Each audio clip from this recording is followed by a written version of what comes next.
¿Alguna idea que tengan ustedes?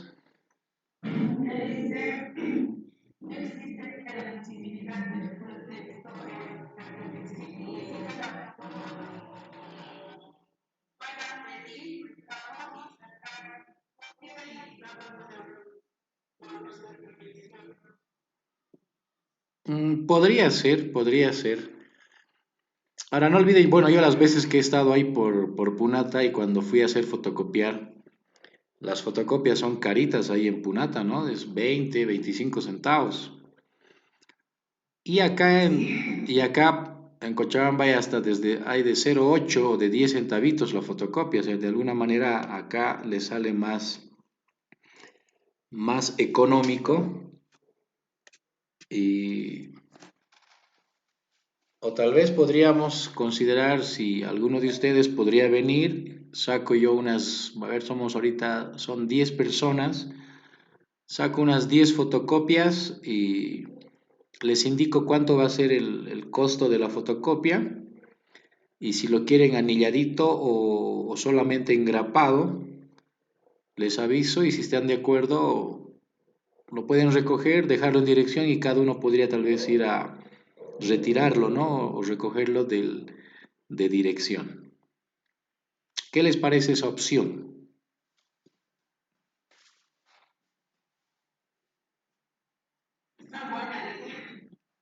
Sí, estarían de acuerdo, así para que puedan tener una bibliografía, ¿no? También de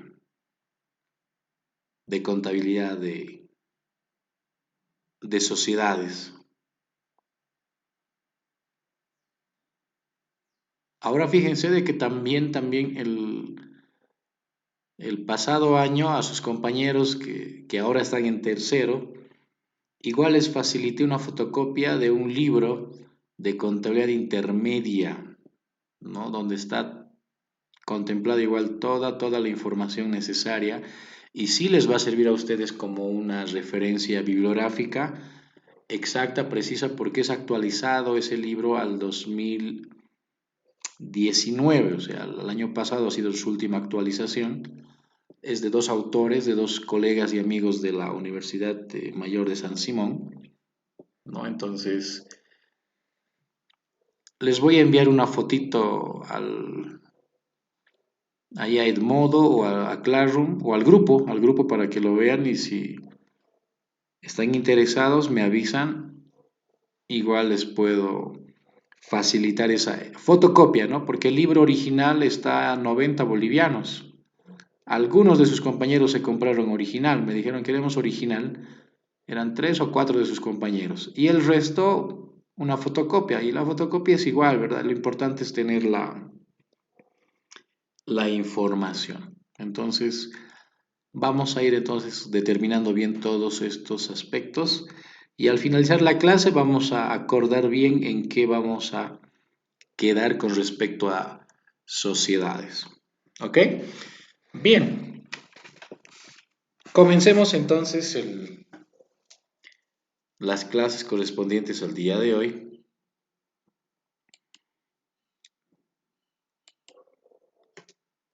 Entonces, lo que ahora vamos a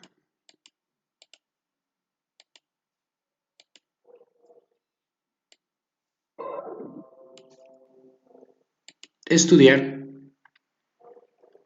es el tema 3.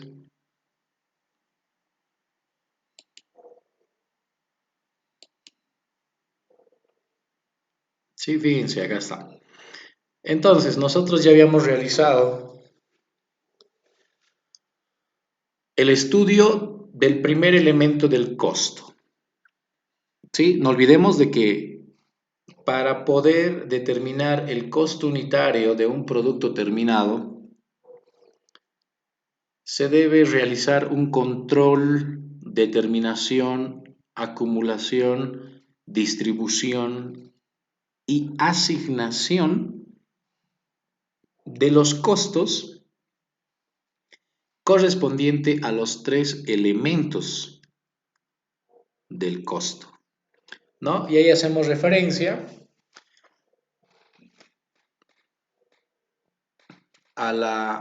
primero a la materia prima o material directo que ya hemos estudiado, ¿correcto? Y la materia prima, si recuerdan, hemos realizado su control, su asignación y contabilización, primero en el CARDEX, ¿correcto? En el CARDEX. Después hemos realizado sus registros o su control en la concentración de ingreso, en la concentración de salidas. Si la empresa estaba realizando alguna compra del exterior del país, entonces hemos realizado la hoja de costos de importación, ¿verdad? Para determinar el precio unitario al cual va a ingresar esa materia prima o esos materiales directos a nuestro país y en particular, ¿no? A almacenes. Y por último hemos realizado los registros contables, ¿correcto? Entonces con eso hemos estudiado el primer elemento en el tema número 2. Ahora, fíjense, vamos a pasar al tema número 3, denominado control, determinación y contabilización del segundo elemento, fíjense, del costo, la mano de obra directa. ¿Sí? Entonces, fíjense ahí, vamos a considerar primeramente las generalidades. Es importante, jóvenes y señoritas, es muy importante considerar todos estos aspectos teóricos ahora, porque todo lo que vayamos a mencionar vamos a aplicar cuando estemos realizando la aplicación práctica, ¿sí?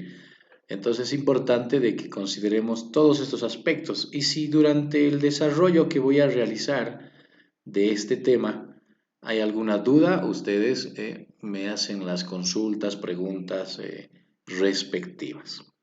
¿Está bien? Entonces, vamos a las generalidades.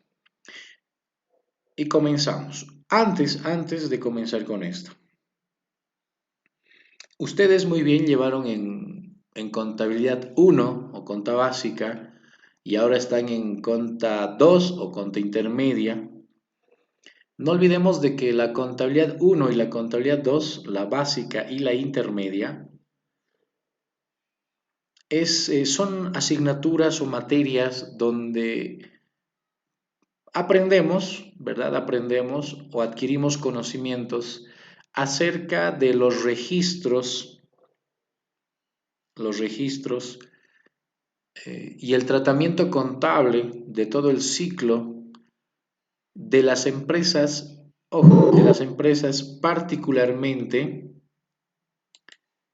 comerciales, ¿sí? De las empresas comerciales. ¿Eso qué significa? De que las empresas comerciales, como bien sabemos, se dedican a la compra de productos ya elaborados o ya terminados y estos lo comercializan o lo venden a otro precio. O sea, ellos ponen en práctica lo que se denomina comercio, ¿verdad? Y cuando hablamos de las empresas comerciales, no olvidemos de que nosotros hemos repasado y ustedes también hicieron estados financieros, ¿se acuerdan? Hicimos el estado de resultados, el balance general, ¿correcto? Si recordamos la estructura y la composición, ¿verdad? Del estado de resultados, cuando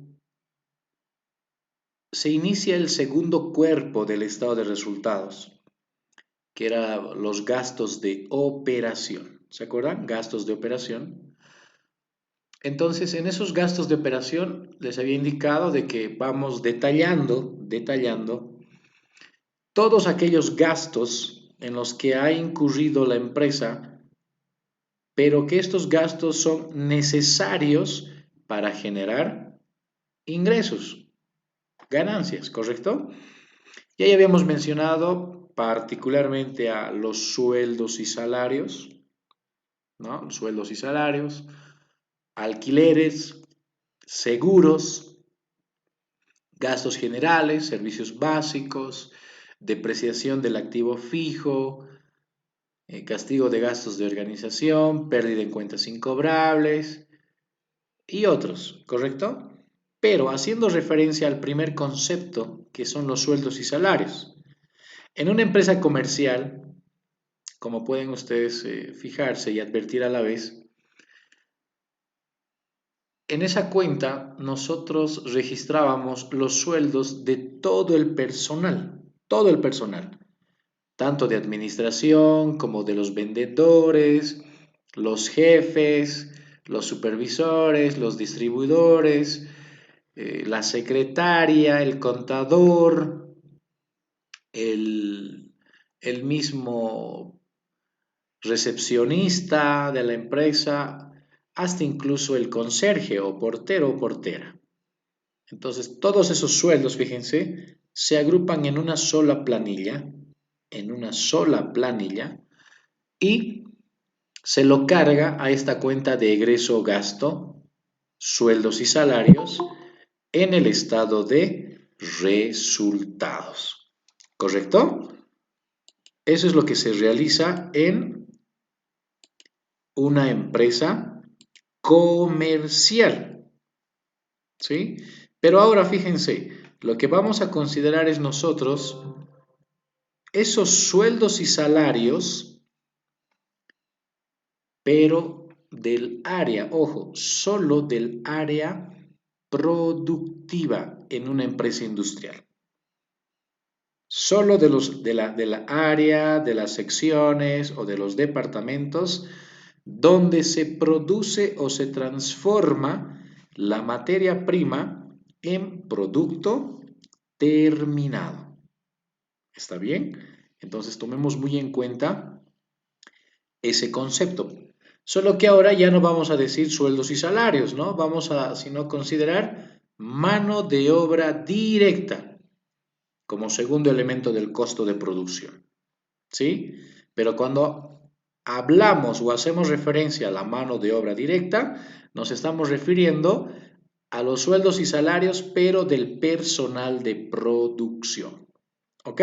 Ahora, entonces, ¿qué dice acá? Los trabajadores en una empresa industrial generalmente, no es que siempre es así, pero cuando hablamos de empresas industriales eh, que realizan la transformación de materia prima, estas generalmente se dividen o están divididas en tres grandes grupos. ¿Cuáles son? Uno es el personal administrativo, donde está el gerente o el administrador, el contador, la secretaria, etcétera. ¿Sí? Luego tenemos al personal de comercialización. Cuando hablamos del personal de comercialización, hacemos referencia a aquellas personas que están eh, dedicadas a la venta y a la distribución de los productos que se ha transformado, ¿sí? Del producto terminado. Ellos se ocupan de esa distribución y venta, ¿no? Y particularmente tenemos el personal de producción, que es el que nosotros ahora nos vamos a referir o encargar de este personal de producción. Son todos aquellos trabajadores, obreros, que transforman la materia prima en producto terminado. ¿Sí? Ahora, este personal de producción se divide a su vez en dos grupos, que son el personal directo y el personal indirecto. ¿Sí? Entonces, el personal directo, conocido como mano de obra directa, es aquella que interviene en forma directa en el proceso de transformación de los materiales o de la materia prima en producto terminado. Fíjense, estamos haciendo referencia a esos trabajadores, a esos obreros que están en contacto directo con la transformación de un producto terminado, ¿correcto? A ese denominamos personal directo. En cambio, el personal indirecto, considerado mano de obra indirecta, está integrado por aquellos trabajadores cuyo salario, ¿sí? Mucha atención con esto, cuyo salario no puede aplicarse especialmente a una orden de trabajo, debido a que no intervienen en forma directa en el proceso productivo. Simplemente se encarga de funciones, ahora fíjense ahí, podemos mencionar a los supervisores, ahí está supervisión, dirección, control, limpieza, mantenimiento del área de producción de la empresa. Entonces, cuando hablamos de estas funciones, tenemos que tomar en cuenta de que también tienen que estar vinculadas de alguna manera, por eso se dice indirectamente, con el área de producción, ¿sí? Que esta supervisión esté relacionada con producción, que esa dirección y control esté relacionada con producción, que esa limpieza se realice dentro los ambientes o el espacio o el área de producción, que esos mantenimientos sean directamente en el área de producción. Entonces, todo ese personal que realiza estas funciones, o sea, que coadyuva o ayuda a la transformación del producto terminado, sus salarios, ¿sí? De estas personas que realizan estas diferentes funciones, se considera mano de obra indirecta. Entonces, fíjense, jóvenes y señoritas, ustedes, para poder identificar qué es la mano de obra directa y qué es la mano de obra indirecta, en su momento cuando ya estén ejerciendo la profesión, tienen que tener claro este panorama o este tema, estos conceptos. ¿Para qué? Para que ustedes ya puedan determinar y asignar costos. Sí, es importante por ello siempre considerar estos aspectos. Ahora, la mano de obra directa es el segundo elemento del costo de producción. ¿Qué es el costo de producción? Lo que me cuesta producir o transformar un producto terminado. El primero es el material directo, ahora el segundo es la mano de obra directa, que se refiere al esfuerzo humano necesario para transformar la materia prima en un producto terminado. Su costo está representado por los salarios y las cargas sociales respectivas. Enseguida vamos a desarrollar estas dos palabras, salarios y cargas sociales. ¿Está bien? Sigamos entonces. Vamos ahora al control de la mano de obra directa. ¿Cómo vamos a controlar? La aplicación de la mano de obra directa al producto está sujeta, fíjense, está sujeta a un riguroso control tanto en cantidad, calidad y valor en todo el proceso productivo. Enseguida desarrollamos, pero cuando hablamos de cantidad nos referimos al tiempo que se ha dedicado para transformar la materia prima en producto terminado. Cuando hablamos de la calidad, no estamos hablando del producto, sino estamos hablando de la mano de obra. O sea, de que los operarios o los trabajadores estén calificados y que su mano de obra sea de calidad para poder manipular los materiales, poder manipular las maquinarias y así proceder a ese proceso de transformación. Y cuando hablamos del valor, nos referimos al costo o al precio de sus sueldos, o sea, la remuneración que se le debe realizar a cada operario del área de producción. ¿Sí? Pero desarrollemos, fíjense, para poder controlar la mano de obra directa en cantidad, ahí tenemos inciso A, cantidad, se refiere a las horas hombre, ¿sí? Horas hombre empleados en la fabricación de un determinado producto, en un departamento o sección del proceso productivo, cuyo control se efectúa a través de documentos como ser. Ahora, ojo, en el sector productivo o en las empresas industriales, por lo general se marcan estas dos tarjetas, ¿sí? La primera es la tarjeta de tiempo y la segunda es la tarjeta de asistencia, ¿sí? Pero le vamos a dar mayor prioridad, por eso en el orden en el que está acá expuesto en el tema, primero debería haber considerado la tarjeta de asistencia y después la tarjeta de tiempo, pero por la importancia primero anoté la tarjeta de tiempo. ¿Por qué? Porque este documento nos permite identificar la cantidad de horas destinadas por cada trabajador, por cada operario, a cada uno de los productos en fabricación durante el tiempo de permanencia en la empresa. ¿Sí? Entonces, fíjense, esta tarjeta de tiempo, ahora les voy a poner un ejemplito. Esta tarjeta de tiempo es la que controla y acumula, ¿sí? Acumula las horas que está destinando, las horas que está utilizando el trabajador o el operario para fabricar un producto terminado, ¿sí?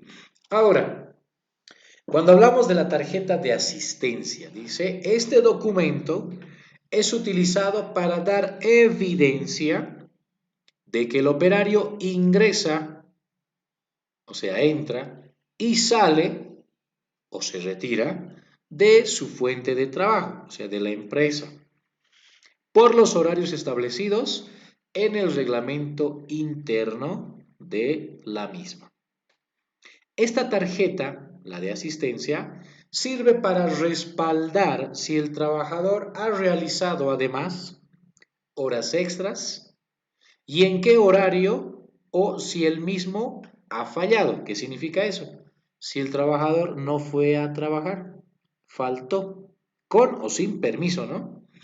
Ahora, desde un punto de vista legal,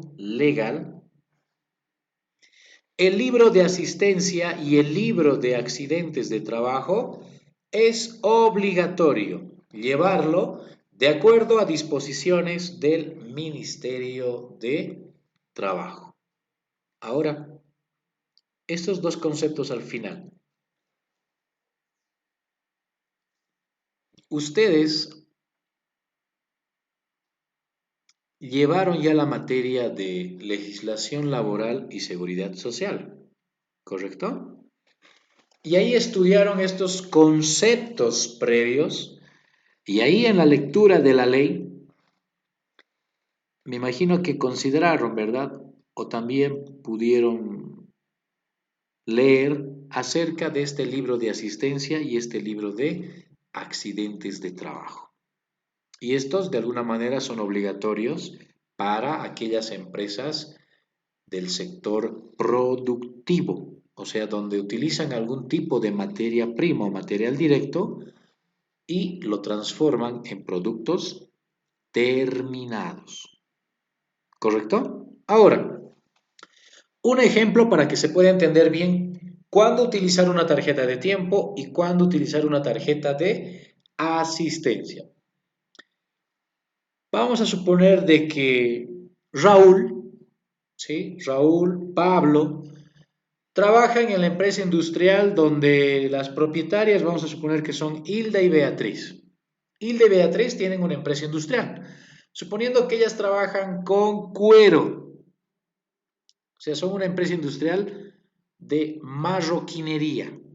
Marroquinería significa que trabajan con cuero, o sea, realizan o producen billeteras, carteras, quizá hasta chamarras, pero más que todo productos en cuero, ¿sí? En general. Ahora, sus operarios son ahí, les decía, Raúl y Pablo, ¿sí? Entonces,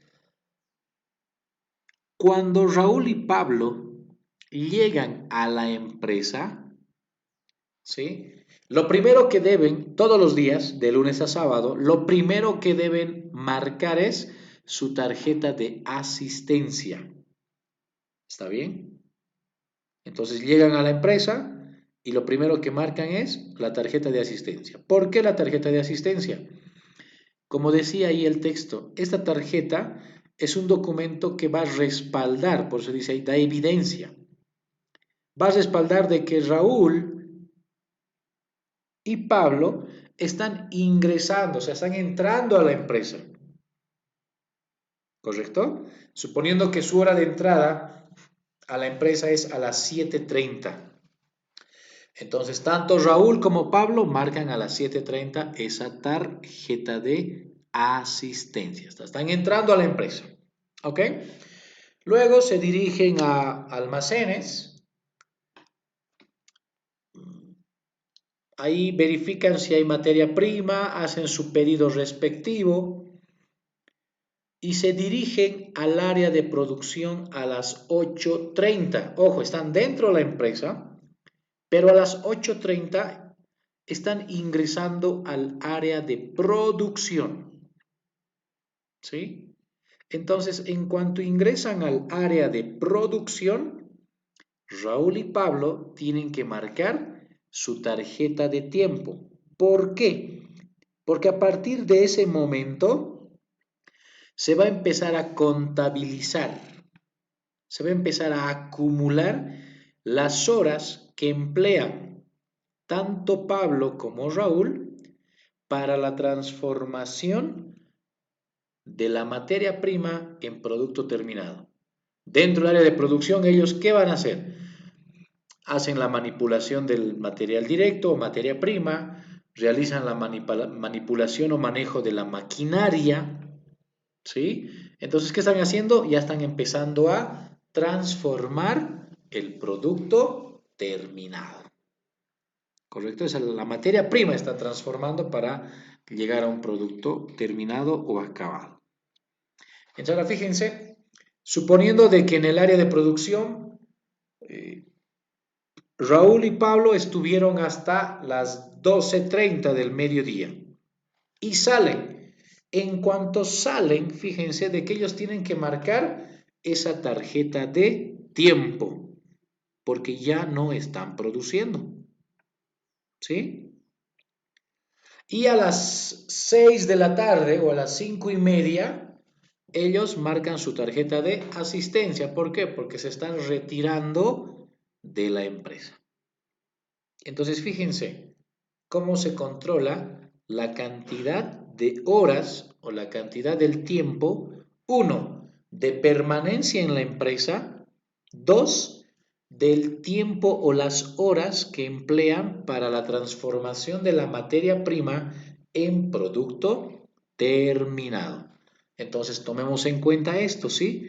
Porque para cuando hagamos la aplicación práctica vamos a manejar este concepto y esta tarjeta de tiempo, que son las horas que cada uno de los operarios destina o emplea para la transformación de la materia prima en un producto terminado. ¿Ok? Hablemos de la calidad. Fíjense, inciso B, calidad. En el momento de la contratación, son evaluados en función a certificados de trabajo, ojo, certificados de trabajo, cursos, ahí estamos hablando de capacitaciones, seminarios, etcétera, ¿no? Luego, especialidades o exámenes de competencia. Acá quiero hacer referencia a lo siguiente. Hace Es importante, antes de de mencionar el ejemplo, es importante de que ustedes consideren lo siguiente, que a partir de ahora, que a partir de ahora vayan haciendo currículum, como se considera, ¿no? O se menciona. En realidad no es currículum. Ahora en este tiempo solo se considera como hoja de vida, ¿sí? Ahora se considera como hoja de vida. Y ustedes deben empezar a acumular documentación. ¿Pero a qué me refiero con documentación? Deben empezar a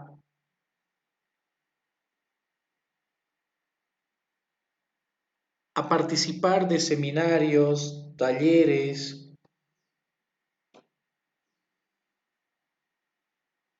Dame un segundito.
Bien, ahora sí.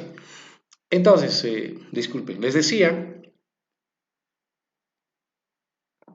de que es importante de que ustedes empiecen a hacer una buena hoja de vida. Ahora, el hecho de hablar de hoja de vida no significa de que solamente acumulemos documentos, o sea, me refiero a papel.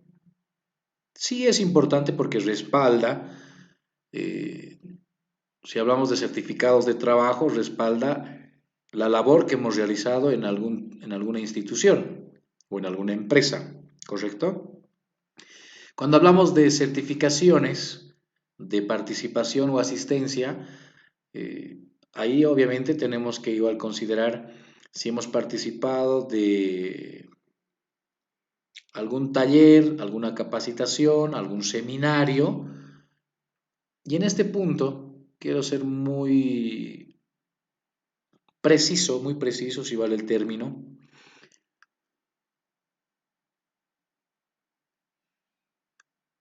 En un tiempo dado, hace años atrás, cuando fui jefe de personal, pude notar, ¿no? De que hay personas, de que hay profesionales, no vamos a poner en evidencia ello o en tela de juicio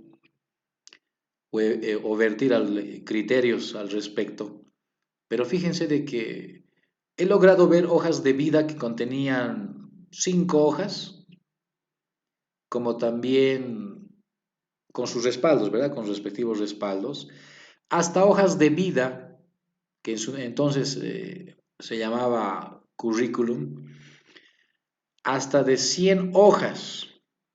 Fíjense la diferencia, ¿no? Hay archivadores con 5 hojitas y archivadores con 100 hojas.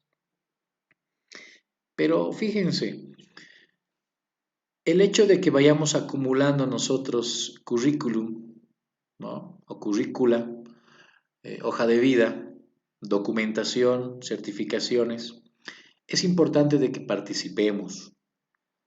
Hay personas, yo muchas veces he visto cuando realicé algún tipo de seminario, talleres en la universidad, había gente que se inscribía, ¿sí? Fíjense, estudiantes también, profesionales, se inscribían a mis cursos, o sea, mis talleres o seminarios que realizaba de contabilidad, pagaban el curso o el taller, pero no participaban, ¿sí? Solamente lo hacían para adquirir la certificación. Y eso obviamente para que haga peso o tenga referencia en su hoja de vida, ¿correcto? Entonces, yo desde este momento quiero recomendarles, si ustedes van a participar de cursos, talleres, seminarios, sí, siempre exijan una certificación, pero lo más importante, participen de de ese curso, de ese taller, de esa capacitación. Participen, tengan el conocimiento. ¿Por qué les digo esto? Les mencionaba de que yo era en su momento jefe de personal en una empresa, ¿sí? Y justamente algunos consideramos lo siguiente, cuando hablamos de la calidad, podemos someter a este personal que está en la entrevista a exámenes de competencia. Y ahí es donde muchas personas, no estoy hablando de los exámenes psicotécnicos, eso es diferente, sino exámenes de competencia. Ahora, ¿a qué se refiere con un examen de competencia? De que la persona que se está postulando para algún cargo, ¿sí? Para algún cargo, va a estar sujeta a algún tipo de prueba real. Entonces, lo que yo hacía cuando obtenía algún tipo de currículum vitae, revisaba las certificaciones o los cursos con respecto a especialidades que habían realizado. Por ejemplo, si me decían, yo soy experto en marketing. Ah, muy bien, ok. Aquí tienes bastantes certificaciones de cursos de marketing. Muy bien.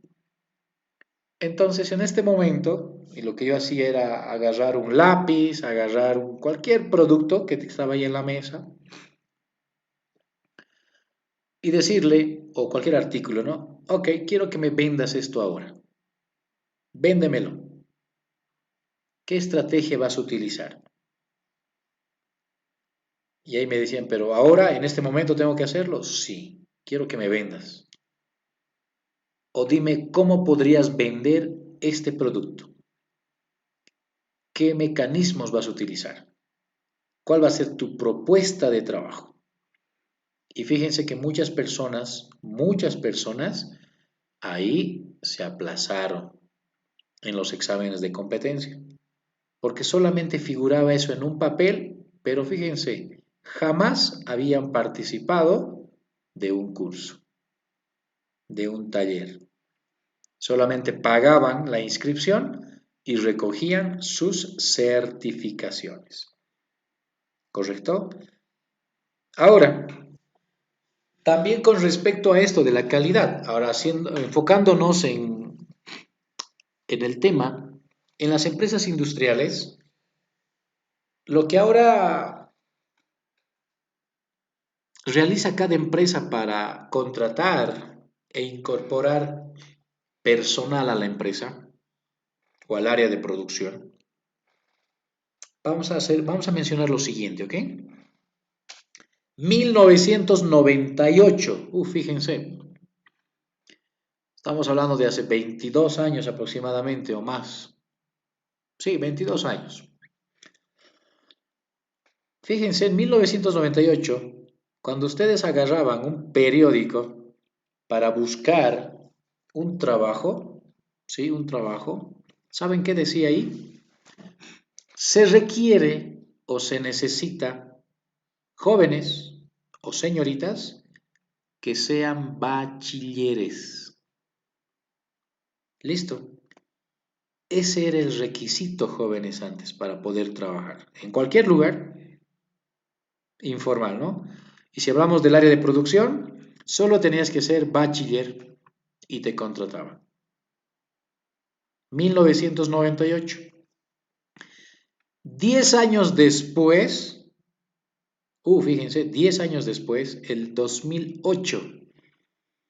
El 2008, fíjense, ¿qué decía? Si ustedes agarraban un periódico para buscar, ¿no?, una fuente de trabajo, ahí decía, se requiere jóvenes y señoritas, bachilleres, con conocimientos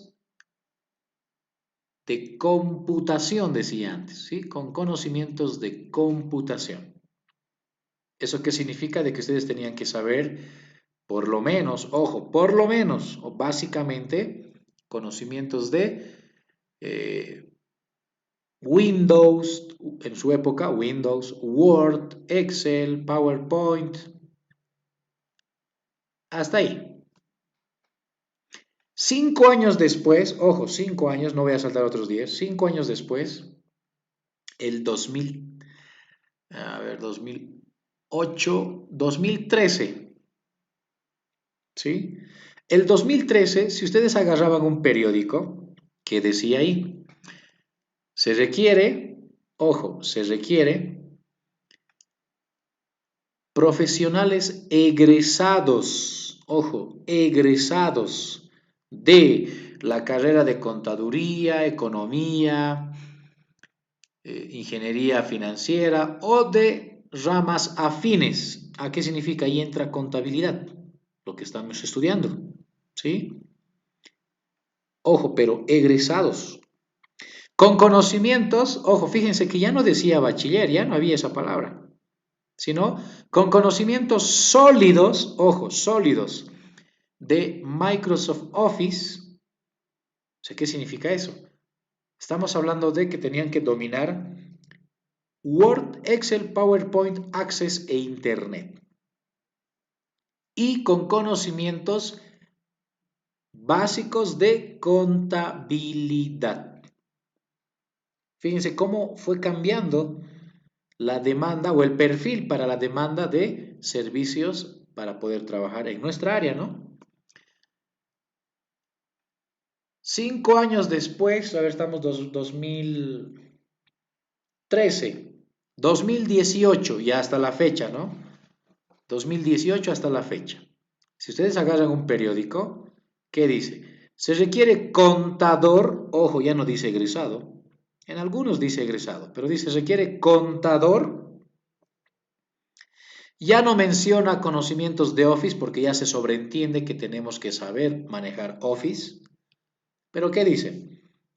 Contador con conocimientos sólidos en contabilidad, conocimientos de las leyes, y ahí desglosan laboral, ¿no?, constitución de empresas, código de comercio, y debajo dice, y manejo de paquetes contables. Uy, fíjense ahora cuál es nuestro perfil, ¿correcto? Entonces, nosotros tenemos que estar preparados para ello. Ahora ese es nuestro perfil, jóvenes y señoritas. Entonces es importante participar de ese tipo de cursos ahora, de seminarios o talleres que estén relacionados con ¿qué? Uno, con Office para dominar. Dos, contabilidad, porque tenemos que dominar. Y tres, programas contables. ¿Cuántos programas contables conocen ustedes hasta el momento? Bueno, según referencia de ahí del instituto, ustedes conocen iContab, ¿correcto? Pero ¿conocen CIMEC? ¿Conocen Sauro? ¿O conocen algún otro programa contable? Entonces, fíjense de que es importante de que ahora nosotros nos empecemos a preparar. ¿Para qué? Para que nuestra mano de obra, fíjense, sea de calidad. Y cuando estemos sujetos a algún examen de competencia, pues lo realicemos y no haya ningún tipo de inconveniente. ¿Correcto? Entonces, fíjense de que, volviendo al tema ahora, cuando hablamos de la calidad de las empresas industriales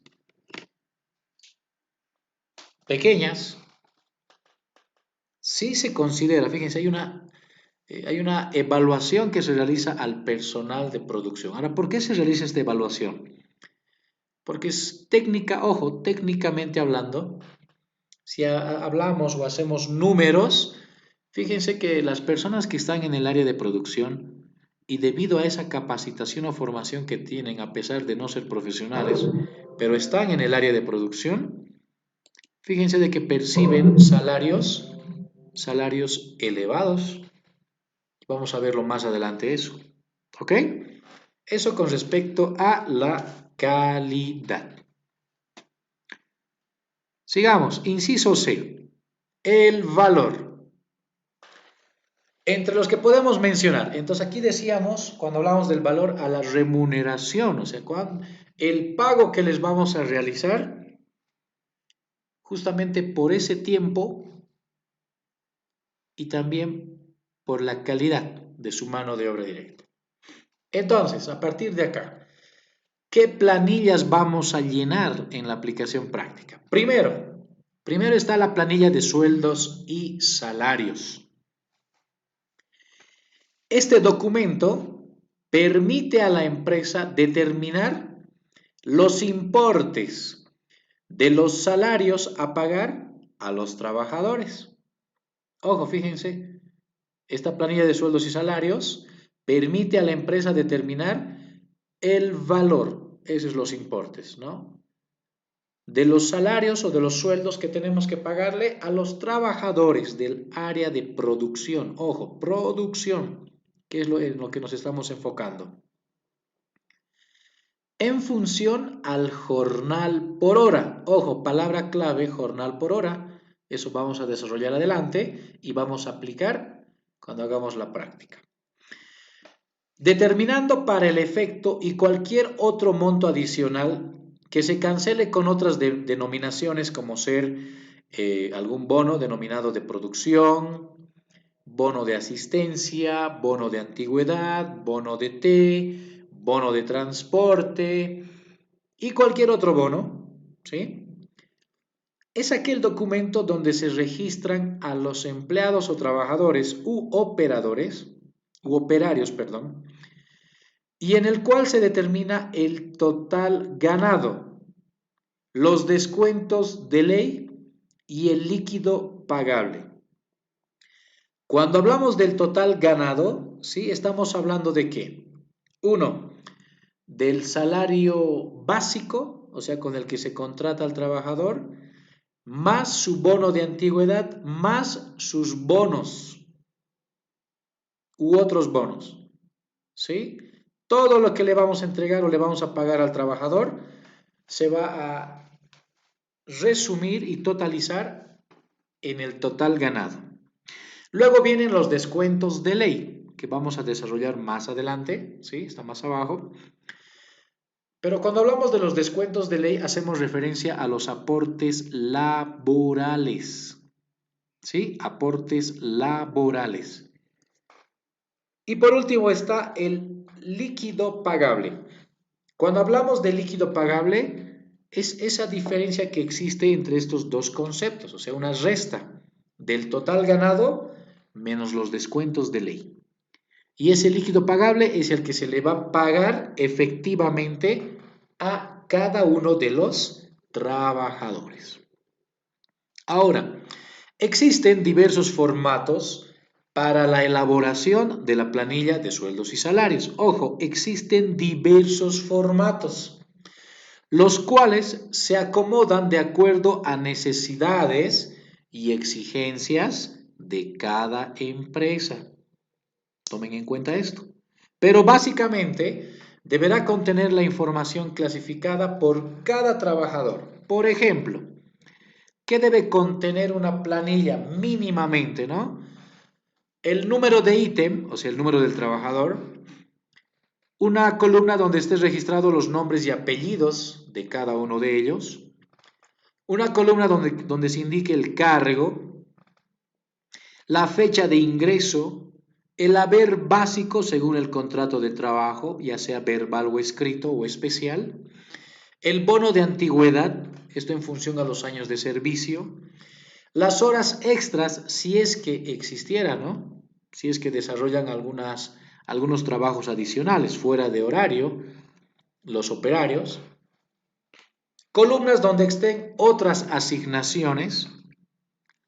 El total ganado, los descuentos de ley, el total de los descuentos, el líquido pagable y por último, una vez que le pagamos al trabajador, su firma o donde están las firmas. ¿Sí? Ahora, acá también quiero aclarar algo. En, en las distintas especialidades que ustedes vayan a llevar con respecto a contabilidad,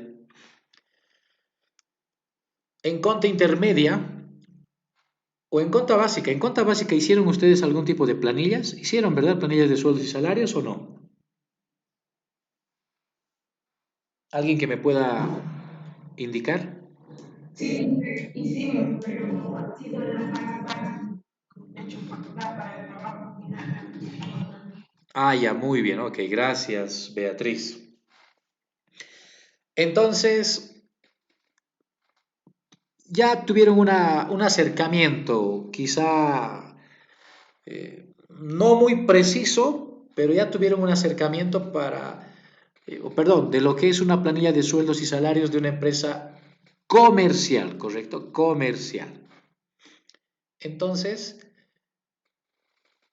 ahora nosotros vamos a tener un acercamiento directo, vamos a llenar conmigo paso a paso todas las planillas necesarias, pero para calcular los sueldos y salarios del área de producción, o sea, para una empresa industrial. ¿Ok?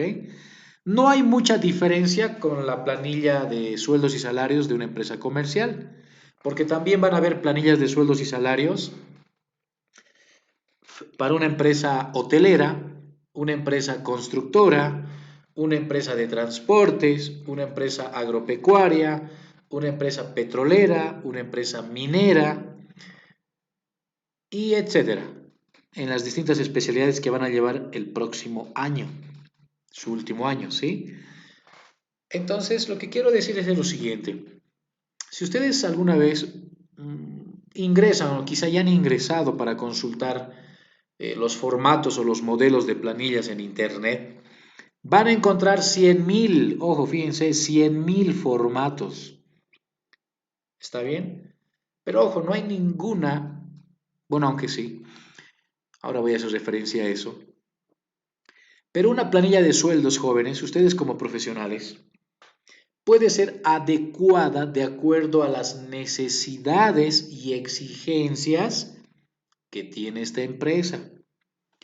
Suponiendo yo lo contrato a Marco para mi empresa y yo no estoy registrado en Fundempresa, no estoy registrado en impuestos nacionales, pero llevo o realizo una actividad comercial, ¿sí?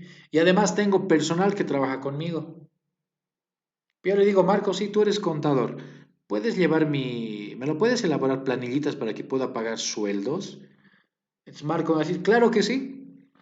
Entonces él va a diseñar una planilla de sueldos, pero de acuerdo a mis necesidades y exigencias. ¿Qué significa esto? Como yo no voy a hacer ningún aporte de mis trabajadores, como yo no voy a realizar eh, pago de beneficios porque mi empresa es informal, no está legalmente establecida. Entonces Marco me lo puede realizar una planillita muy, muy básica para que yo por lo menos pueda tener registrado ahí los nombres, cuándo han ingresado, cuál es el sueldo que les pago, si les hago algún tipo de descuento por retrasos, por cuotas o algo, y su líquido pagable. Y listo, ya está mi planilla. ¿Correcto? Ahora es diferente de que yo tenga mi empresa legalmente constituida y la contrate a Beatriz y le diga, Beatriz, quiero que me lo desarrolles o confecciones una planilla de sueldos y salarios como dice la ley. Ah, ok, entonces Beatriz, como indica la ley, va a elaborar una planilla de sueldos de acuerdo a mis necesidades y exigencias. ¿Está bien? Ahora aquí cabe recalcar, y les voy a compartir en una imagen más adelante para que lo tengan como referencia simplemente. El Ministerio de Trabajo, ¿sí? O la misma Ley General del Trabajo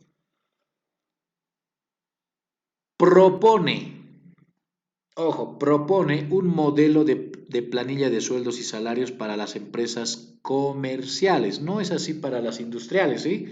Pero sí para las comerciales. Entonces hay un modelito que ellos proponen o sugieren. Y sobre eso nosotros podemos realizarle modificaciones. ¿Pero en qué sentido o a qué me refiero con modificaciones? Podemos aumentar algún tipo de columnas, casillas, etcétera, pero en ningún momento restarle o quitarle alguna casilla. Hay modelos o hay un modelito referencial, si vale el término, que nos da el Ministerio de Trabajo. Y fíjense que el que está acá, el que tenemos acá, es más o menos uno aproximado al que dice la o al que indica la ley. Entonces hay que tomar muy en cuenta eso, ¿sí? Ahora, pasemos a desglosar esto. Hablábamos hace un momento de los descuentos de ley y esos descuentos de ley se conocen como aportes laborales, ¿sí? Y dice ahí, la empresa está obligada a colaborar en la fiscalización de los aportes laborales que tiene que realizar el trabajador, como ser la APS. Ahora, ojo acá. Todos conocemos a estas instituciones donde se realizan estos aportes como la AFP, la administradora del Fondo de Pensiones, ¿correcto? Pero el gobierno anterior le cambió el nombre y le puso APS, que es la autoridad, pero la Autoridad de Control y Fiscalización de Pensiones y Seguros, APS. Ahora, cada trabajador, fíjense, debe aportar el 12.71%. Este aporte se lo debe realizar en forma mensual sobre el total ganado de los trabajadores, dependiendo una vez preparado la planilla de sueldos y salarios. Ahora, ¿cómo se descomponen estos aportes laborales? Vamos a suponer de que Hilda, ¿sí? Hilda, vamos a utilizar a Hilda, por favor, el nombre, con tu permiso, Hilda. Hilda también trabaja en la empresa de Beatriz, ¿sí? Beatriz la contrató con un salario mínimo nacional, el salario básico. Estamos hablando de 2.200 bolivianos, ¿ok? Suponiendo, 2.200 bolivianos. Entonces, Hilda gana 2.200 bolivianos. Es su total ganado, ¿ok? Vamos a considerar que es su total ganado.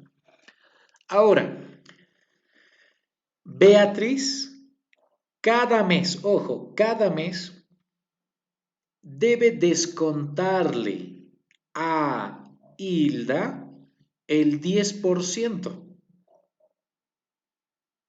¿Para qué? Para el fondo de capitalización individual.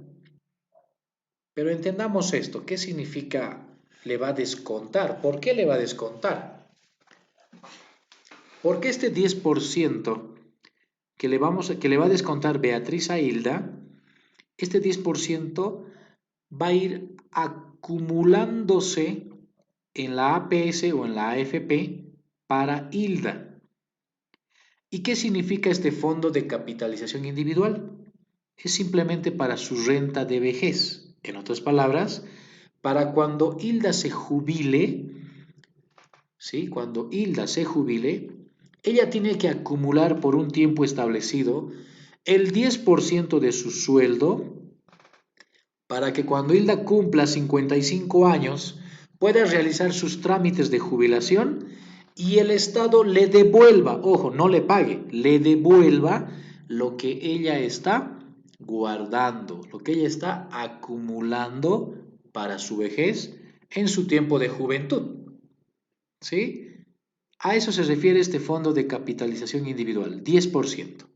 Segundo, Beatriz va a descontarle también el 1.71% al sueldo de Hilda. ¿Para qué? Esto va a ir también a la APS o a la AFP como riesgo común.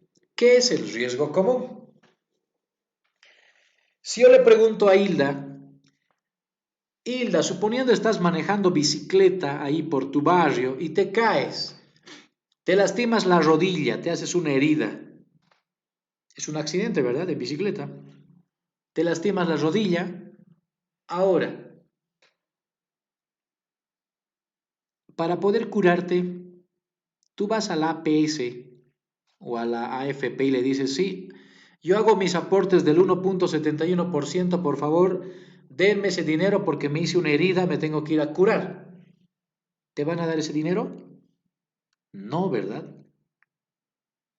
Riesgo común significa accidentes que pueda ocurrirle al trabajador, en este caso a Hilda, fuera de su fuente de trabajo. Pero ojo, si hablamos de accidentes de fuera, fíjense, fuera de la fuente de trabajo, estamos hablando de esos accidentes que Hilda va a tener una vez que se jubile, a sus 55 años. Entonces el gobierno ahí le va a devolver mensualmente, ¿sí? Un monto X y ahí le devuelve este 1.71% para que ella pueda curarse o comprar medicamentos o tener algún servicio de salud individual. ¿Sí? Ojo con esos aspectos que estamos considerando. Ahora, Beatriz también le va a descontar el 0,5%. ¿Y para qué concepto? Comisión a la AFP o a la APS. Ahora, ¿qué es comisión? De que la APS le va a cobrar, fíjense, le está cobrando a Hilda el 0,5 de su sueldo mensualmente por la administración que se lo está realizando, porque se lo va a guardar, se lo va a acumular, se lo va a salvaguardar, si vale el término. Entonces, por eso la APS o las AFPs le cobran a Hilda el 0,5%. Y este 0,5% ya no le devuelven por si acaso. ¿Sí? Cuarto, por último, Beatriz debe descontarle también el 0,5% como aporte solidario. Ahora, ojo, este concepto, aporte solidario. El anterior gobierno, ustedes saben cuál es, ¿no? El anterior gobierno, en marzo de 2011, autorizó, habilitó el nuevo sistema integrado de pensiones. No olviden de que en Bolivia tenemos un sistema antiguo y un sistema nuevo de pensiones, ¿sí? Pero el 2011, como les digo, en marzo, se habilitó este nuevo sistema integrado de pensiones. Y ahí dentro del contenido, en sus artículos o en uno de sus artículos, el gobierno determinó de que los trabajadores tienen que aportar el 0,5% como aporte solidario cada mes de su sueldo. Entonces 0,5 se va al gobierno, al Estado. ¿Para qué? ¿Qué es el aporte solidario? Técnicamente hablando, sí, no quiero especular, pero técnicamente hablando, este aporte solidario es como las personas que tienen trabajo y están asegurados y perciben su sueldito mensualmente, ¿correcto? Es fijo su sueldo, entonces deben ayudarle al gobierno para que el gobierno pueda pagar ciertos bonos a las personas que no tienen este beneficio mensual. ¿Correcto? Fíjense. O sea, para no especular, voy a decir técnicamente hablando. Cada trabajador le da de su sueldo el 0,5% para que el gobierno administre ese 0,5 como aporte solidario. Y el gobierno central es el que administra estos recursos. ¿Está bien? Entonces, en total, fíjense, en total, Beatriz debe descontarle a Hilda el 12,71% de sus 2.200 cada mes. Cada mes. ¿Sí? Y Beatriz debe realizar, por eso dice ahí, la empresa está obligada a colaborar en la fiscalización. Entonces, Beatriz, a través de su área o su departamento de contabilidad o a través de su contador, va a llevar ese 12,71% cada mes en efectivo a las AFPs o a la APS. Ahora, un punto importante, entre comillas. ¿Qué porcentaje se le devuelve a Hilda cuando ella se jubila? Ah, bueno, fíjense. Cuando Hilda cumpla sus 55 años, realiza los trámites de jubilación, ¿sí? El Estado le va a devolver solamente estos dos primeros, o sea, el 11,71%. Porque este 1% ya no le devuelven. Eso se queda. El 0,5 se queda en las AFPs y el 0,5 se queda en el Estado central para su administración, distribución, etc. ¿Ok? Ojo con esto, entonces, si alguna vez han visto por qué me están descontando, es para estos conceptos. ¿Sí? No es para otra cosa. Es para su jubilación, para su vejez, cuando sean viejitos. Para eso sirve esto. Es un ahorro individual que se hace, ¿ok?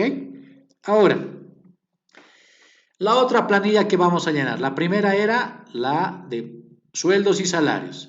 La segunda planilla que vamos a llenar es la planilla impositiva del RC-IVA. Y dice ahí, se utiliza para registrar los impuestos retenidos a los empleados de la fábrica, de acuerdo a disposiciones legales vigentes. La empresa, ojo, aquí una vez más la empresa, Beatriz en este caso, ¿no?, que tiene la empresa, actúa como agente de retención del régimen complementario del impuesto al valor agregado. Eso es RC-IVA, ¿no? Régimen complementario. Y para ello se deberá elaborar la planilla impositiva, la misma que ayudará con la determinación del importe a descontar y obtener el saldo a favor del trabajador dependiente para el mes o para el siguiente mes o para el mes siguiente. ¿Sí? Ahora les explico esto. La información que deberá contener la planilla impositiva es la siguiente. Fíjense que aquí está en texto. Quizá no se va a entender muy bien, pero ya cuando les muestre la planilla van a ver que van a entender ahí a cabalidad. Y mejor cuando lo realicemos, ¿ok? Entonces la primera columna es los nombres y apellidos. La siguiente, los sueldos netos computables. Luego tenemos dos sueldos mínimos no imponibles. La diferencia sujeta al impuesto. El RC-IVA 13% sobre el importe anterior. Luego tenemos el 13% del formulario 110, que es el descargo con facturas del contribuyente, o sea, de los dependientes, los trabajadores. Luego tenemos el 13% de dos salarios mínimos nacionales. Luego tenemos el saldo a favor del dependiente del mes anterior, el cual tiene que ser actualizado, ¿no? Hay que determinar un mantenimiento de valor. Luego tenemos el total del crédito a favor del dependiente. Luego determinamos si el saldo es a favor del fisco, o sea, del Estado, o a favor del dependiente para el mes siguiente. Si el saldo es a favor del fisco, ese importe deberá ser reflejado en la planilla de sueldos y salarios para ser retenida por parte del empleador, o sea, de la empresa, quien se encarga del pago al servicio de impuestos nacionales. Entonces, fíjense de que este va a ser el contenido de esta planilla impositiva del RCIVA. Ahora, algunas consideraciones más con respecto a esta planilla. ¿Quiénes están sujetos? ¿Ya llevaron ustedes el RCIVA en legislación tributaria o todavía no?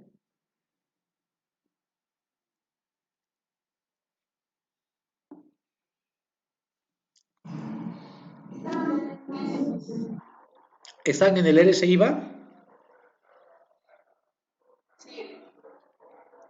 Ok, a ver, entonces, pregunta.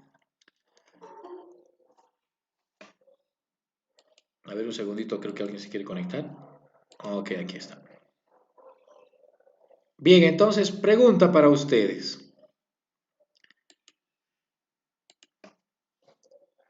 Si están llevando legislación tributaria, ¿no? Y están en el RCIVA,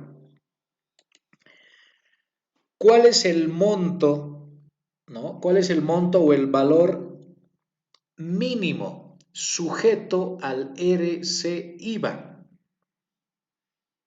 ¿Alguno de ustedes sabe eso? ¿Lo han considerado o todavía no?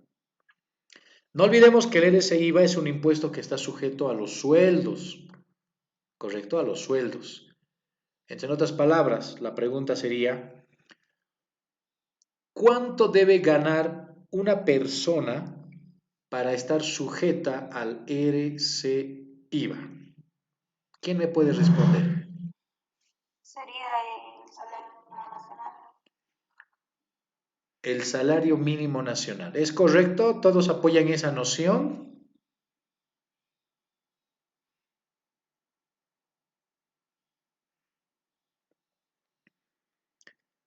Bueno, a ver, el salario mínimo nacional no es exactamente correcto, ¿sí? Según lo establecido, las personas, perdón, ¿qué dices, Beatriz? Simplemente porque las personas que ganan no pagan el precio que ¿5.000 dices? sí, no es correcto, pero eso es lo que encontré. Ok, bueno, no es exactamente también correcto, ¿sí? Tomen muy en cuenta lo siguiente, y esto les va a servir como dato referencial, ¿ok? Lo que se debe ganar como sueldo para estar sujeto al RCIVA es 4 salarios mínimos nacionales, ¿sí? 4 salarios mínimos nacionales. A la fecha, como referencia, se puede tomar 8.000 bolivianos, 8.000, ¿sí? ¿Por qué ahora les digo esto? Porque, y lo van a evidenciar ustedes cuando realicemos la planilla impositiva del RCIVA, su cálculo, cuando una persona, un trabajador, un empleado, un operario, haciendo referencia ahora al tema, ¿verdad? Un operario del área de producción, percibe un sueldo por debajo de los 8.000, 7.000, 6.000, 5.000, 4.000, 3.000 bolivianos, el saldo a favor siempre va a ser del dependiente. Eso significa de que nunca va a pagar RCIVA, ¿sí? Porque existe ahí dentro de lo que ha determinado la misma administración tributaria, porque ellos nos dan un modelo, el formato lo van a ver enseguida. Y en ese formato ellos, el Estado mismo a través de decretos reglamentarios y la Ley General del Trabajo, particularmente los decretos reglamentarios que fueron saliendo a lo largo de los años, determinan un cálculo exacto y específico para los sueldos y para poder determinar un saldo a favor del Estado o un saldo a favor del trabajador. Entonces, para que el saldo sea a favor del Estado, entonces como referente se puede tomar estos 4 salarios mínimos nacionales. Y si un trabajador gana por debajo de ello, ¿sí? Por debajo de ello, el RCIVA no le va a alcanzar jamás. Aunque realicemos sus cálculos, el valor siempre va a salir negativo para el Estado, no va a pagarle. Y eso les voy a demostrar cuando hagamos la aplicación práctica. ¿Sí? Entonces, solo tomen como referencia, cuando un trabajador, cuando un operario perciba un salario por encima de los 8.000 bolivianos, entonces hay la posibilidad, ¿no? Más o hay la probabilidad de que pague el RCIVA al Estado, ¿sí? Pero si gana de 7.000 para abajo, de 8.000 para abajo, entonces no hay muchas posibilidades de que pague el RCIVA al Estado, sino todo lo contrario. Sus saldos siempre van a ser a favor del trabajador o del dependiente. ¿Está bien? Tomen muy en cuenta entonces estos aspectos que estamos considerando. ¿Ok? Ahora, pasamos a la siguiente planilla, la tercera. La primera era sueldos y salarios. La segunda, planilla impositiva del RCIVA. Tercero, planilla de cargas sociales, conocidas también como aportes patronales. Es un documento que certifica y determina los aportes por parte del empleador. Representa la obligación que tiene la empresa para con sus trabajadores. Ojo, representa la obligación que tiene la empresa, el empleador para con sus trabajadores, de aportar para ellos a las diferentes instituciones de seguridad social. ¿Está bien? Ahora, la descomposición, fíjense. Vamos a tomar el mismo ejemplo. Teníamos ahí a Beatriz, que es la empleadora, y Hilda, que es la operaria que trabaja en su empresa industrial. Entonces, habíamos indicado de que Hilda gana 2.200 bolivianos, ¿correcto? Es su total ganado. Ahora, Beatriz, ojo, debe calcular, ya no estoy diciendo, hace un momento dije en los aportes laborales, decía, Beatriz debe descontar, ¿correcto? Pero ahora fíjense la palabra que estoy utilizando. Beatriz debe calcular del total ganado de Hilda, de sus 2.200, el 10%. ¿Para qué? Para que Beatriz pague de su bolsillo. ¿A dónde? A la Caja Nacional de Salud. ¿Para qué? Para que Hilda reciba atención médica. Ese es su seguro de salud. Entonces, vamos a aclarar algo. No sé si ustedes alguna vez han escuchado a parientes, amigos, conocidos, etcétera, que dicen, ya no voy a aportar más a la caja porque ahí me atienden mal. Voy a suspender mis aportes. ¿Han escuchado eso alguna vez? Pues ahora quiero decirles lo siguiente. Los trabajadores jamás han pagado el aporte de salud. Ellos jamás han pagado su atención médica en las cajas. Ojo, estoy hablando en calidad de dependientes, ¿sí? Cuando alguien les contrata, ustedes tienen un jefe Entonces ustedes ahí no pagan su atención de la caja. Bueno, por más pésima que sea la atención de la Caja Nacional de Salud, ustedes no pagan eso. En este caso, suponiendo, Hilda no paga su atención de salud. ¿Quién paga? Beatriz, porque ella es la propietaria de la empresa, ella es la empleadora. Ella solamente calcula de lo que gana Hilda y ella aporta de su bolsillo, de su dinero, para que Hilda reciba esa atención de salud. Entonces, ojo, aclaren eso ustedes ahora. Como contadores tienen que manejar bien estos conceptos. Cuando les pregunten entonces, ¿por qué me descuentan el 10%? Ah, es que te descuentan el 10% porque estás ahorrando para tu vejez, para tu jubilación. Y entonces, ¿quién paga mi seguro de salud o mi atención de salud? Ah, está pagando tu jefe. Él es el que paga. Ahora, ojo, fíjense acá. Se toma siempre como referencia la Caja Nacional de Salud, pero también se puede entrar en acuerdo mutuo entre empleador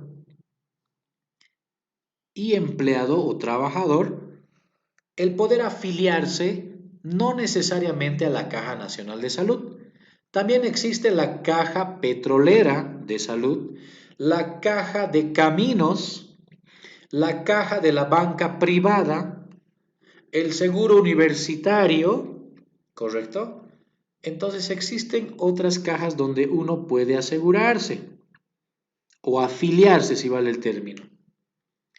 Pero esto tiene que estar, ojo, tiene que estar de acuerdo a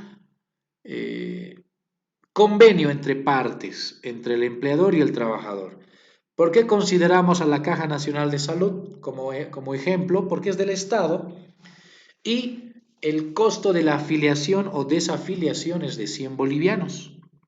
Si hablamos de la caja petrolera, ojo, la afiliación es entre 300 y 305 bolivianos.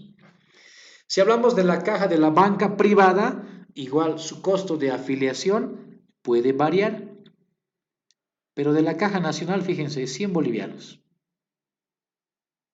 Su afiliación y desafiliación, 100 bolivianitos. Pero a la caja petrolera, 300 a 305 bolivianos. Entonces eso varía. Y para el empleador eso representa más gasto, la afiliación, porque eso corre por cuenta de la empresa. Entonces ahí tiene que haber un acuerdo mutuo entre trabajador y empleador. ¿Ok? Ahora, Beatriz, volviendo al ejemplo, también va a calcular, ojo, no va a descontar, va a calcular el 1.71%. ¿Para qué? Para el riesgo profesional. ¿Qué es el riesgo profesional? Son los accidentes que ocurren dentro del trabajo. Entonces, Hilda, si está manipulando una maquinaria y tiene un accidente y se lastima la mano, ¿dónde va a ir Hilda? A la caja para su atención médica. ¿Pero con qué va a cubrir gastos? Con este 10% y adicionalmente con este 1.71%. Por eso es que a veces cuando las personas están o los trabajadores están asegurados en alguna caja de salud, eh, desde una atención básica, una consulta básica hasta una cirugía, pues la caja corre con los gastos, porque se está aportando ahí, fíjense, el 10% y el 1.71% para esos accidentes que ocurren dentro de la fuente de trabajo. ¿Está bien? Ahora, pasamos al siguiente concepto. Beatriz también debe calcular el 2% de lo que gana Hilda y aportar al Estado como provivienda. Ahora, técnicamente hablando, voy aquí a justificar qué es provivienda, ¿ok? Pero va a ser mera especulación. Ojo, mera especulación. Porque hasta la fecha no hay un profesional del área y tampoco del área jurídica que, bueno, yo al menos no he escuchado, he investigado y preguntado a algunos colegas también, pero no dan un concepto claro de lo que es este 2% que le cobra el Estado al empleador, al empresario, de la provivienda, ¿no? Este aporte de provivienda. Les decía, mera especulación, técnicamente hablando. Este 2% que es administrado por el Estado es como estar pagando un derecho de piso por realizar la actividad económica en el país. O sea, se le está cobrando un 2% al empresario. ¿Sí? Ojo, técnicamente hablando. Eso es lo que se dejan entender cuando hablan los profesionales. Pero fíjense, si analizamos nosotros el concepto de provivienda, por ejemplo, si yo digo, jóvenes señoritas, este domingo vamos a realizar una kermés en pro de la cirugía de Juan. Tuvo un accidente Juan y hay que hacerle una cirugía. La cirugía le va a costar unos 20.000 bolivianos. Entonces vamos a hacer este mes de septiembre o el mes de octubre, todos los domingos vamos a hacer kermés en pro de la cirugía. ¿Qué significa eso? Pro cirugía. De que vamos a ahorrar dinero para ayudarle a Juan para su cirugía, para que se haga efectivo esa cirugía, ¿correcto? Eso es pro cirugía. Entonces, ¿qué podemos entender de pro vivienda? De que el Estado le va a cobrar, fíjense, a Beatriz el 2% cada mes de su trabajadora de Hilda. ¿Para qué? En provivienda, para que Hilda reciba en el futuro una vivienda.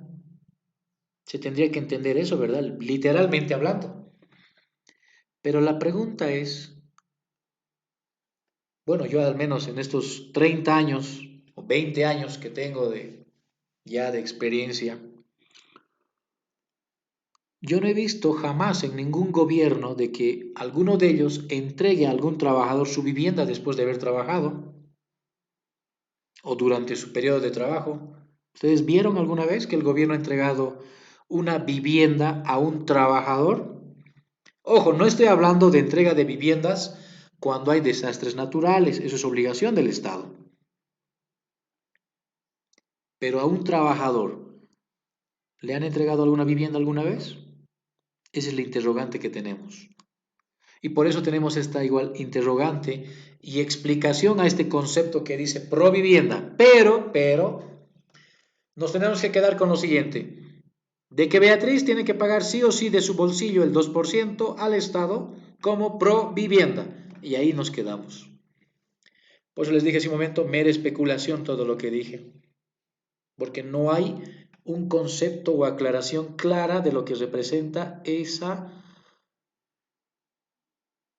o ese aporte que se realiza como provivienda, ¿ok? Pero si vamos a ser empresarios, hay que pagarle al Estado este 2%, ¿ok? Sigamos, avancemos. Ahora, cuando hablamos de el aporte solidario, fíjense, Beatriz también va a calcular y pagar de su bolsillo el 3% de lo que gana Hilda y le va a dar al Estado como aporte solidario. Ahora, ojo, a los trabajadores el Estado, ¿cuánto les pide como aporte solidario? El 0,5%. Y a los empresarios, a los empleadores, fíjense, les exige, ojo, les exige, ¿no? Esto es obligatorio, el 3%. Y el Estado lo administra. Y lo propio les dije hace un momento, ¿no? Mera especulación. ¿Qué significa ese aporte solidario? De que tanto el trabajador como el empleador le ayudan al Estado a beneficiar a personas que no tienen trabajo o una estabilidad laboral, le ayuda con el pago de los distintos bonos que existen. ¿no? Ahora, vamos a este punto que es importante, que quiero aclarar, Infocal, ¿sí? Vamos a recorrer hace unos, a ver, vamos a hablar de unos 15 a 20 años atrás. ¿Por qué atrás? Porque a la fecha esto ya está sin efecto, ¿sí? Pero es importante de que conozcan ustedes o tengan esta información, ¿sí? Hace 15 o 20 años atrás, suponiendo, vamos a recorrer 20 años, el año 2000, Beatriz, Hilda, y vamos a suponer que todos somos sus trabajadores, ¿no? Todos somos los trabajadores de la empresa industrial de Beatriz. Entonces todos ganamos 2.200, vamos a suponer todos es el mismo sueldo para todos. Si somos, fíjense, a ver, en clases somos 13 personas en este momento, ¿ok? Somos 13 personas, menos una, 12, ¿no? Porque Beatriz es la empleadora, somos 12. Entonces multiplicamos 12 por, y todos ganamos 2.200 bolivianos, ¿sí? En total la planilla de sueldos y salarios que debe pagar Beatriz es 26.400, ¿sí? 26.400. De los cuales Beatriz debe calcular el 1%. Eso significa 264 bolivianos, ¿sí? Del total de la planilla. Estos 264 bolivianos, Beatriz tiene que aportar cada mes, ojo, fíjense, cada mes a Infocal. Si multiplicamos por los 12 meses, al año Beatriz debe pagar de su bolsillo 3.168 bolivianos a Infocal. ¿Pero para qué? Estamos en el año 2000, no se olviden. ¿Qué significa Infocal? ¿Quién me puede decir qué significa Infocal? No olvidemos que a la fecha Infocal es un instituto de formación técnica y tecnológica para profesionales a nivel técnico superior también, ¿correcto? Pero ¿qué significa Infocal? ¿Alguno de ustedes sabe?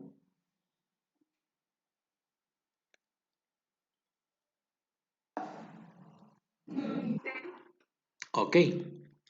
Infocal significa, fíjense, Instituto de Formación y Capacitación Laboral. Instituto de Formación y Capacitación Laboral. Entonces, ¿qué significa esto? De que Infocal fue creado, fue constituido con un fin de formar y capacitar a trabajadores, ojo, a trabajadores, y de todos los sectores, sector comercial, industrial, agropecuario, minero, petrolero, etcétera. Entonces las empresas tenían que hacer este aporte, fíjense, del 1% obligatoriamente, hablamos de las industriales, de las que transforman algún tipo de materia prima en producto terminado, para que Infocal capacite y forme a sus trabajadores.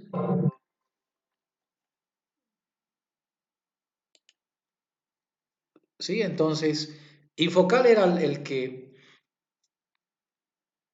actualizaba a los trabajadores con el uso de maquinarias, nuevas tecnologías, procedimientos, estrategias, etcétera, en toda área, en todo campo, ¿sí? Porque antes, como les decía, fíjense, el año 2000, si revisábamos algún tipo de periódico de demanda laboral, ahí decía de que se necesita o se requiere bachilleres y ya, Entonces entraban a trabajar a una empresa e Infocal se encargaba de capacitarlos, de actualizarlos, porque la empresa tenía la obligación de hacer ese aporte del 1%. A la fecha, ojo, 2020, ya no existe este aporte del 1%, pero nosotros lo vamos a considerar de todas maneras, solo a manera de práctica. ¿Está bien? Pero a la fecha este aporte a Infocal ya no se realiza, salvo que alguna empresa, alguna vez yo vi el 2016, Ceramil cerró un contrato con un instituto para que capaciten a sus trabajadores en el conocimiento de Office, ¿no? Y el contrato fue más o menos de unos 9.000 bolivianos para capacitar a 25 trabajadores. Y los trabajadores eran mayores, todos mayores de 35 años. Entonces, hay todavía algunas empresas que pueden optar por hacer este tipo de capacitación, pero no exactamente con Infocal. Pueden hacerlo con cualquier institución, ¿no? Yo les hablo de esto porque yo estuve a cargo de esta capacitación y con esta institución que se hizo con Ceramil. Ceramil, no olviden que es una empresa que industrializa, ¿no? Transforma ladrillos, tejas, etcétera. En total, entonces, Beatriz, ¿cuánto va a pagar de su bolsillo? Fíjense, el 17.71% para cada trabajador. Además, fíjense, además de los aportes patronales anteriormente mencionados, la empresa, o sea, Beatriz, debe realizar los siguientes ahorros.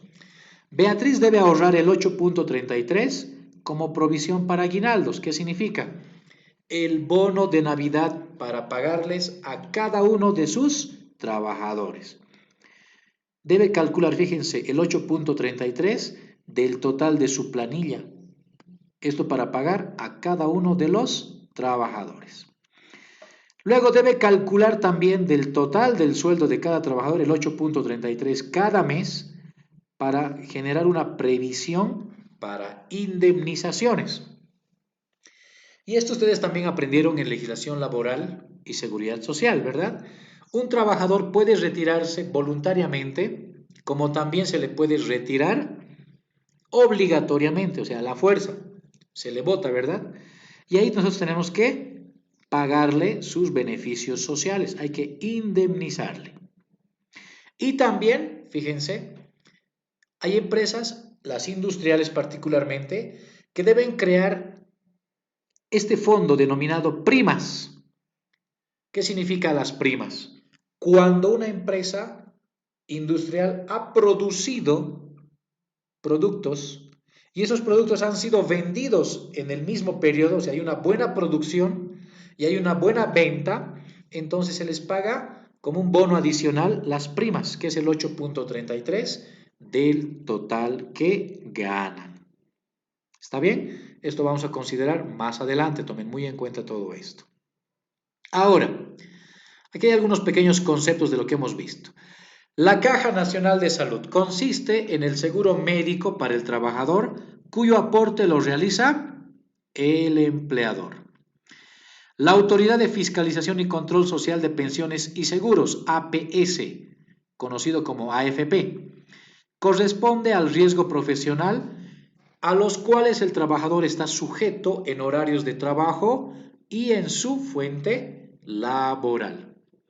Provisión para aguinaldos. Se refiere a la obligación que tiene la empresa de cancelar a fin de año un sueldo completo por concepto de aguinaldo de Navidad, para lo cual la empresa va acumulando en forma mensual el 8.33% del sueldo neto computable. La previsión para indemnizaciones se refiere a la obligación que tiene la empresa de cancelar sus beneficios al trabajador en el momento en que éste sea despedido o retirado de acuerdo a normas laborales vigentes computables sobre la base de los 3 últimos sueldos promedio, para lo cual la empresa va acumulando en forma mensual el 8.33% del sueldo neto computable. Y ustedes también ya elaboraron finiquitos, ¿no? Cálculos de beneficios o pagos de beneficios sociales a trabajadores. Vamos a la última, fíjense, a la última tarjeta que vamos a considerar, ¿no? Que es la tarjeta de concentración de la mano de obra directa. Entonces luego vamos a continuar con esto. Ya son las 9:57, casi, bueno, las 10 técnicamente. Entonces luego del receso a las 10:30 vamos a continuar, ya no falta mucho y vamos a pasar a la aplicación práctica. Les voy a mostrar las planillas que vamos a utilizar y comenzar ya con el desarrollo de esto. ¿Ok?